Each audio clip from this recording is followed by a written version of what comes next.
Defining and managing project scope implementation. Pre-final practical exam. Project scope management process. Let's discuss the 6 processes involved in accurately identifying the project scope management. 1. Plan scope management.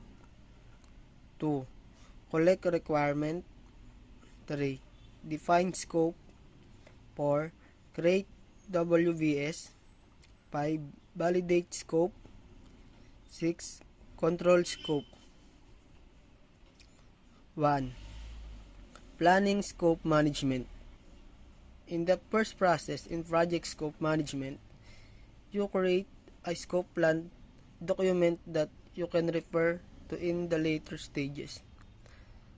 The document mainly helps in defining, managing, validating, and controlling the project scope. It includes detailed project scope statement, breakdown of all the project requirements, expected project deliverables, project change control process. The document doesn't have to be very detailed, it just has to fit the purpose. You can also use a previous project's scope management plan as a reference for this. 2. Collecting requirements. The next step is to work out stakeholder requirements and expectations. You will be required to document all the project requirements, expectations, budgets, and deliverables through interviews, surveys, and focus groups. This is a rather important step because more often than not, stakeholders can have unrealistic requirements of expectation, and the project managers will be required to step in to find a solution that is acceptable by everyone from avoiding project delays. At the end of the collection requirements stage, you should have the following: functional as well as non-functional requirements, stakeholder requirements, business requirements, support and training requirements, project requirements. 3. Defining the scope. At this step, you need to turn your requirements into a well-detailed description of the service or product that you are trying to deliver through the project. You will then have a project scope statement that you can then refer to throughout your project. While it is important to list what is in the scope of the project, it is just important to note down what is out of the project scope. Any kind of inclusions to the scope will then have to go through the entire change control process to ensure the team is only working on things that they are supposed to work on. With the defined scope, you get a reference point for your project team and anyone else involved. In case there is something that is not involved in the scope, it doesn't need to be completed by the team. 4. Making a project breakdown structure.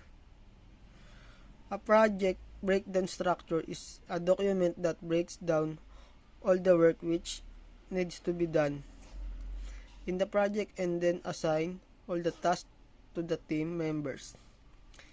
It lists the deliverables that need to be complete and their respective deadlines as well.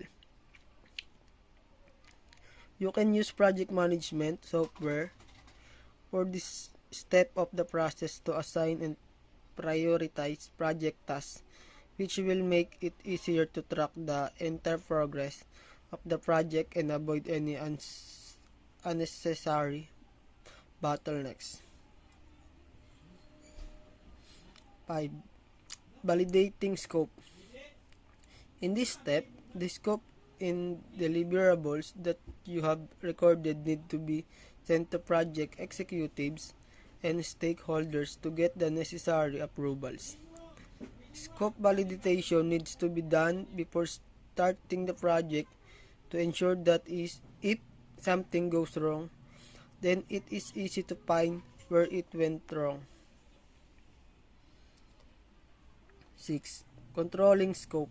Project managers need to ensure that as the project begins, it always stays within the defined scope.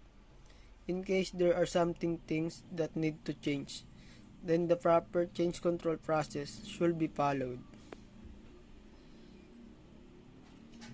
Scope planning. Scope planning involves identifying the goals, objectives, tasks, resources, budget, and timeline. The scope statement is effective in establishing the project baseline and boundary conditions, which cannot be compromised without consent of the approving managers. Project scope definition. Project scope is the part of project planning that involves determining and documenting a list of specific project goals, deliverables, tasks, costs, and deadlines. Project scope verification. Project scope verification is the process of formalizing acceptance of the project scope by the stakeholders.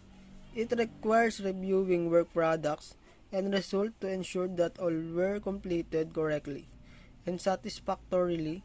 Project scope verifications occurs at the end of each project phase and as part of the project close-out process.